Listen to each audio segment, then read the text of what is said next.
Hindi raw checkmate ang pag-archive ng Senado sa impeachment case ni Vice President Sara Duterte ayon kay Manila 3rd District Representative Joel Chua.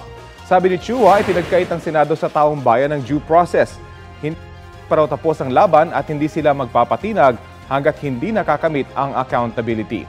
Ayon naman sa tagapagsalita ng House Prosecution Panel, dapat mag-reconvene ang Senado sakaling baligtarin ng Korte Suprema ang desisyon nito na unconstitutional ang articles of impeachment laban sa bise.